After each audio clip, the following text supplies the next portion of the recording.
Am I live? Oh God. Soon find out. Okay, here we are. Cool. So this is just clickbait. The title that I solved cold case Hammarskjöld because I haven't, but I have found a really interesting discovery. I actually made a discovery which came about because of all this content all the stuff I've been looking at for this video that I've been making about AIDS denial. If you've been watching my live streams, you'll probably know that I've been making this video series about AIDS denial and how it happens in Africa, how it pertains to Thabo Mbeki's government. And I mentioned Behold a Pale Horse and this idea that HIV was manufactured as a bioweapon. And so I rewatched this film, Cold Case Hammarskjöld, and if you've ever seen it, it's an interesting film. But after watching it a second time, I've realised it's actually quite shit. Okay, so I've got like where do I start? So,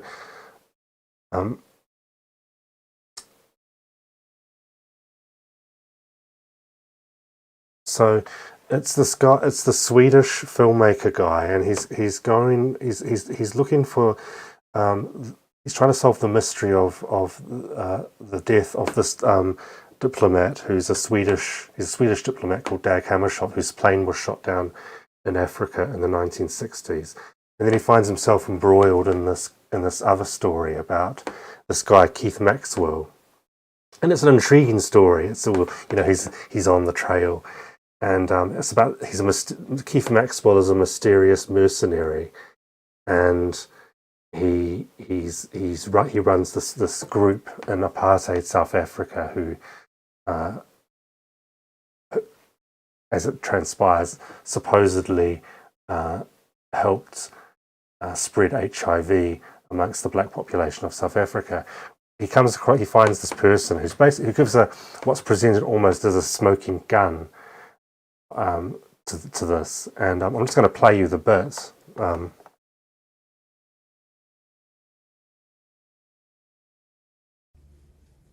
This is Maxwell, yeah. Very intelligent person. Very manipulative. He commanded respect. If you met him, you just couldn't help showing respect to the gentleman. He was charismatic? Very. But also very dangerous. Dangerous in what way? If he didn't like you and if you posed a threat to him, he would take you out. He would simply kill you? Yeah. Himself? Or himself, yeah. And what kind of operations were you doing? Well, it was clandestine operations. We were involved in coups, taking over countries for other leaders. We were involved in Mozambique. And furthermore, he tells us that the purpose of Maxwell's clinics in and around Johannesburg was to infect black people with HIV. He had the one in Tokoze, he had the one in Alex. Yes. If I'm not mistaken, there was on the West Strand. So, and these were research facilities for them to inject people with a solution to see that they prevented AIDS in it. In the meantime, they were injecting people with AIDS. And he was only working on black people in these clinics? Yes, yeah. For almost nothing? Yeah, but that's what I'm saying. So you know what, I mean, what easier way to get a big guinea pig that you live in the apartheid system, black people have got no rights, they need medical treatment. There's a white philanthropist coming in and say, you know what, I'll open up these clinics and I will treat you, I will do this, and meantime, you actually the wolf in sheep's clothing.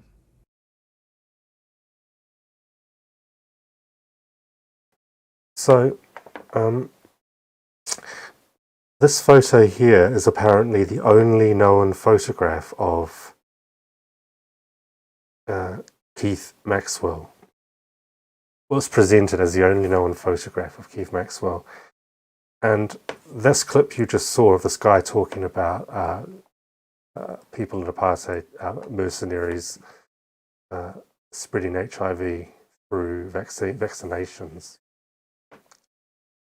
I didn't take it as, because the filmmakers didn't exactly verify. There's just this one guy's word for it. So, and I thought it was maybe naivety on the part of this filmmaker, but then I realised he probably just doesn't give a fuck. Like now he's just reheated this conspiracy theory, because I've seen that clip being tossed around social media, and particularly amongst Black South Africans, which isn't very helpful. But it's more about the anti-vax, the sort of aspects of it more than anything else. But it's kind of like then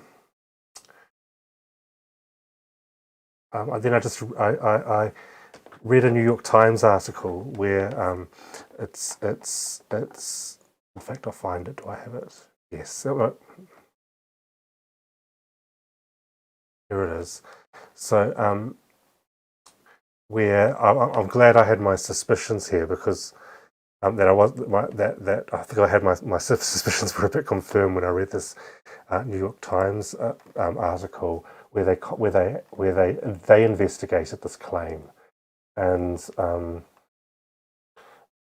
this is what makes it so explosive, is that no one ever offers first-hand knowledge of such a thing, and this is what this guy did. And although the filmmakers present Mr. Jones as a self-assured whistleblower, their notes from several interviews they conducted with him before the final taping reflect he repeatedly denied that his group was involved in an AIDS project. As the interviews progressed, the filmmakers posed additional questions that introduced details of possible military activities. And the filmmakers provided the materials to the New York Times and offered a reporting collaboration. The Times investigated the claims but did not enter into such a partnership. I thought it was very telling that I thought it was very interesting. The New York Times actually put that, like, disclosed that within the article, because there's a Guardian article that has Mads Brooker, the filmmakers credited on it. So presumably they also offered such a collaboration with the Guardian, and the Guardian accepted. And so it's good for them, because they're able to promote themselves. But I get the impression, like I look at how it's been covered, and I think this guy is he's trying to create this brand for himself. And the film has all these quite sort of arty or sort of supposedly arty elements to it, where you're just thinking, what are you trying to do here? It doesn't gel. So you watch this film. Watched this film a second time, I feel that it's not as interesting as I thought it was. But back to this guy, and also this claim here that the only known picture of Keith Maxwell, the Commodore of Saimaa, that's the only known picture isn't necessarily an authoritative statement. Well, I mean, it's the only known photo. The only known photo that those filmmakers know of. That's the key, I guess, because I've seen pictures of this guy. This is my discovery that I'm circling back to from the beginning of this stream, is that, so I've been doing this thing, learning a lot about AIDS denial, and I have a hard drive just full of video and all sorts of just stuff which I'm trying to get through. And when I saw this name, Keith Maxwell, just the context of AIDS, the name, the face, it just rang a bell. And I went back on this television, the South African television show that I've got on my hard drive, and he was there. So we're going to watch this. Well, I think that's him, and I'm hoping if anyone's on the stream, you can help me confirm that I'm not being stupid here. Like I'm not bonkers here, and I actually this is the guy. So if we go back. This is Maxwell, yeah.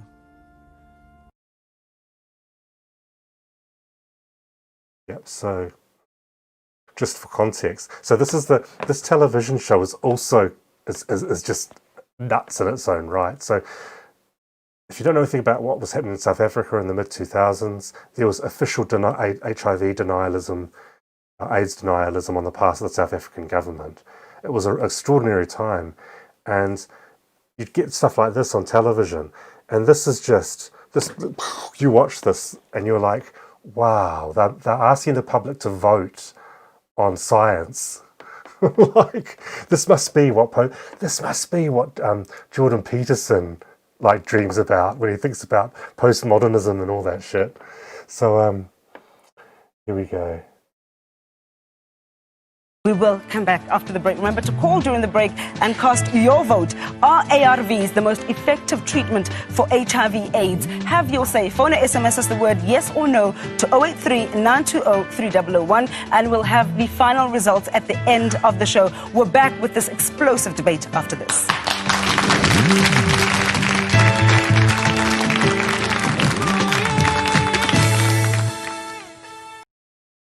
So like and here's the segment from the show, which he's actually called Keith Maxwell on the segment. So it's got to be him, right?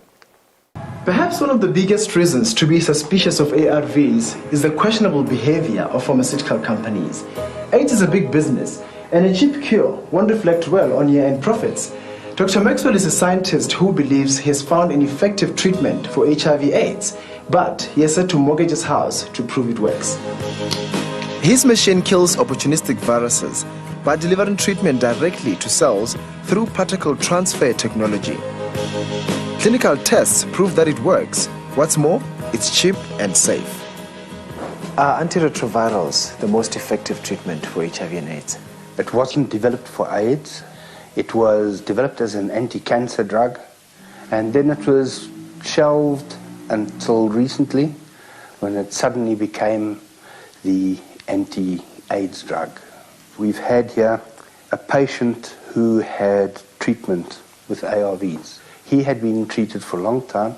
His total viral load was 170,000, and using treatment with Electroject over 10 days, it came down to 90,000. Dr. Maxwell, how do we know that you're onto something real and not just another eccentric scientist? GlaxoSmithKline is spending $27 million to develop this machine, this very same machine. The problem is that they are working on the machine that we had 10 years ago. So even once they've completed this, they will still be 10 years behind us. What's your opinion on pharmaceutical companies? As far as big business goes, I would say that they want this technology. They don't want to share the pie. So this guy, and it's him, and it's that's the guy, right? Like I even looked at the I wish that was more higher quality. Like if you wanted to go back on it, like someone in South Africa could access the master tapes if they're still around, and maybe find the B-roll and look at the whole thing in better quality video. But and I've even done this little composite here. That's the guy, right? They called him Keith Maxwell. So clearly, not only is there not the only known video, this is not more than just the only. There's also a known video of him, or known to me. Maybe no one else has watched this since 2006. You know, so that's my big discovery. But it really opens up a Pandora's box, because you have all these mercenaries running around Africa, and this is just a whole. It's a whole. It's another rabbit hole to go down, learning about mercenaries and the sort of clandestine shit that the South African government got up to, because they did actually have these mercenary groups doing crazy ass shit, and South Africa also had a chemical and biological weapons program called Project Coast, and it was instigated by I think it was Botha, he was the last hardline apartheid leader from the 1980s, and he commissioned Project Coast, which ran for around a decade or more, maybe 12 years or something, and it was off the books, and he had effectively an unlimited budget to develop crazy shit, basically, to use against the enemies of South Africa, which included its own population. So the person who was led this was a man called Vota Basson, and in South Africa they call him their own Dr. Death. And when this guy has had such good fortune in his life because he had this carte blanche blank check to just do war crimes, and then he was rushed through the Truth and Reconciliation Committee because it was winding down just as he was being heard. So they rushed him through, and then so all the details weren't heard out, I believe. And then a decade later, he was charged for manufacturing ecstasy, and he was seen in front of a judge who was one of the last dinosaur apartheid era judges who just acquitted him. So this guy is just very, very fortunate, and he's got off basically. He's like an actual war criminal who's got off. And I've got this footage. I found an interview with footage of him just bragging about his exploits. So there was some talk about an ethnic weapon Project Coast working on that was, quote, black bomb. That was great, yeah. That was the most fun I've had in my life. That whole episode of the ethnic weapon was very well set out in court, in the court papers. What happened is we had the objective to synthesize a certain protein that was in sperm for contraceptive purposes. The objective was that if you could immunize a woman against sperm, then you would make her infertile. We were asked to do this by another country who had a population explosion problem as part of exchange of technology. They were giving us other stuff. They asked, well, we haven't got the time or the place to do that. Will you guys do that?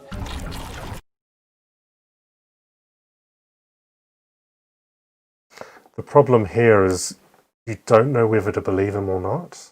That's the other thing. You have the psychopath standing in front of you, and he's a self-aggrandizing.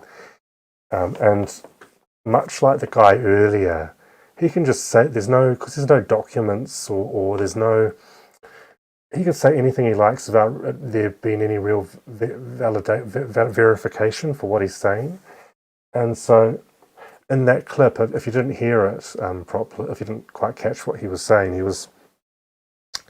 was talking about an ethnic weapon that they were trying to develop, which was going to render black people sterile by making the woman resistant to sperm or something, and he also very clearly implies that it was funded by Israel. Because what we do know about South Africa is that Israel was their ally and was trying to trade nuclear technology with South Africa. And so that's what he's saying there. And so I don't know. I mean, this is just something he knows is in the public domain already, and he's just playing silly buggers, trying to give a little tasty kind of tidbit to the media, to whoever's doing the interview. I think it could be that he's just made everything up. So this is why it's so difficult to, without there being any real documentation, or it's so difficult to kind of know what's what. So it's and you can but you can find out a lot about this program from this book, which I read, which is Secrets and Lies. They actually I think it was they killed 200. I think it was Namibian prisoners of war by injecting them with muscle relaxant and just throwing them out of helicopters. Fucked up shit. And so he was behind that. They were, I think they were going to poison the water of townships to try and just eradicate the black population. They're doing like and when you think about what the sort of just mental shit that was going on in apartheid, all these just these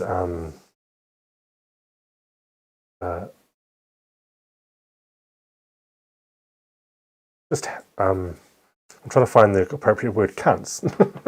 That'll do. Just running rampant. These conspiracy theories of AIDS being HIV being a bioweapon, they don't seem that far-fetched, do they? And when we think if there was a disinformation campaign to make that received knowledge, well, given that this guy might have just as well have been investigating it, it could just easily be the truth, and so yeah. This is the when the South African Minister of Health, Manto Chapala Simung, sent photocopies of the Behold a Pale Horse chapter. This was the chapter she was sending to her hospital administrators, and it was just talking about the world, just how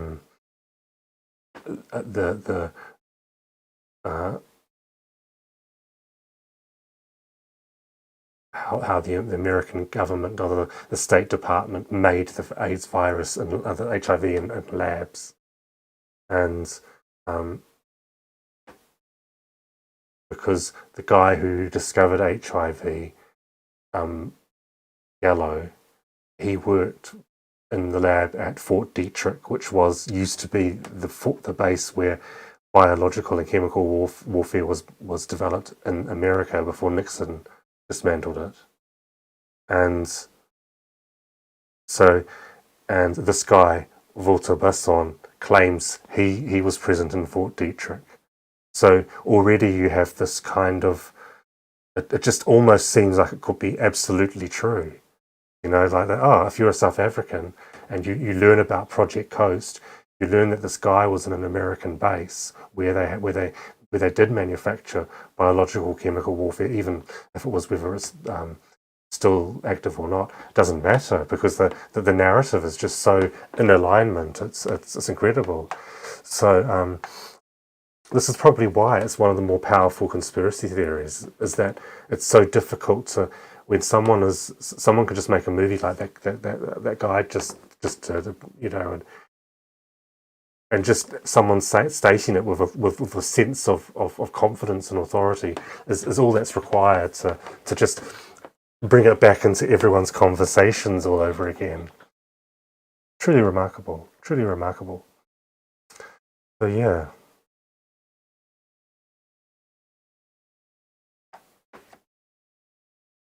Someone's just come out on my channel.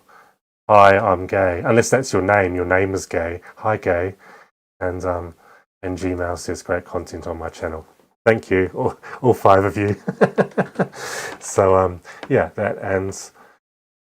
I guess what else was I going to say? Oh yeah, there's this thing. I mean, if anyone's anyone here who's watching is in New Zealand, Aotearoa New Zealand, or you're interested in New Zealand politics, the most interesting thing came in my mailbox today. So I get my local paper.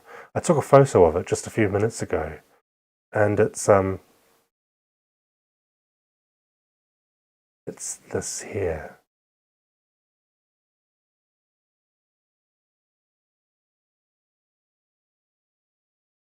That. Here we go. And it's my local paper printed this, basically an apology for colonization, which is quite, that didn't seem to be prompted. They just decided that they were going to, they have an investigative team that was running looking at all of the content published in the last 160 years and decided, oh shit, we've been racist. And it'll be interesting to see how it's received within the Maori communities, Maori. But they didn't need to have to launch an investigative team. Like they could have just, I mean, there have been people who have created reports on it for years talking about the anti-Maori bias in New Zealand media. I mean, it's a sweet, it's a nice sentiment, and I'm reading what they're using it as the basis to employ more Maori reporters, and their parliamentary reporter is fluent in Te Reo Maori, the Maori language. So it's sounds good. It's also what's happened in this in case I don't think many people are aware of this, but what happened after COVID, immediately in lockdown, when lockdown began in March or April, a lot of New Zealand's publications started closing down. So I think we lost most of our magazine industry because of lockdown, because they weren't essential businesses. And they just Bauer Media, the company Bauer, used that as a pretext. They're trying to exit the New Zealand market anyway because we're too small. They have to put too much resources into us to achieve a high standard of high quality, because the magazines that they owned, they weren't like typical Bauer magazines. They were ones which paid for good reporting and stuff. So it was a real shame to see a lot of these magazines go bust. But this is our largest newspaper publisher. They own a lot. They own a massive website, probably one of our most read news websites. All of the local newspapers. I think this might have been the company Murdoch owned at one point. I'm not sure. Don't quote me on that. But the management bought them out for $1, basically. I think it was maybe they had to take on all the debt as well. I suppose that was probably the condition of it. But I believe that this sort of newly found pro-Maori stance or anti-racist stance is quite, I think, is a new initiative. So the CEO is I guess a liberal, and she's made use of our what we're calling in this country our brain gain. It used to be people were leaving the country to find opportunities, but because of COVID-19 and New Zealand's eradicated, eliminated COVID-19, then a lot of people are suddenly finding, well, why don't we move back to all these successful New Zealanders are deciding, why don't we move back to New Zealand? So we're getting all this talent from, I think like the Washington Post is now editing some of these newspapers, and this chain of newspapers, they used to have really almost Daily Express, if you're British, Daily Express quality content, really just the worst. And I'd rather have someone who's more Guardian than, if I'm going to read a newspaper, I'd rather have at least someone who's concerned with this kind of stuff than that, right? So good on them. I think, someone who's actually really interested in journalistic craft, let's say. But the rubber hits the road when political considerations come in. And I think it'll be interesting to see what happens, because political parties will start doing really weird shenanigans. Some of particularly our centre-right one, they do a little bit of Maori bashing here and there. And it'll be interesting to see how the press cover it. I've also noticed the wording here is quite interesting. They say, to rebuild trust, we will use a multicultural lens to better represent Maori and all people of Aotearoa. And that's a very corporate thing to say, because a better line might be that they will use a bicultural lens to represent multiculturalism, if that makes sense. And they haven't, because diversity isn't the same as indigeneity. If you're in a new country, if you're in Australia, America, Canada, having lots of different people in society and having all these different cultures and stuff, that's all a wonderful thing. that it's not the same as respecting the rights of your indigenous population. And a lot of people get that confused. They think that you can just fit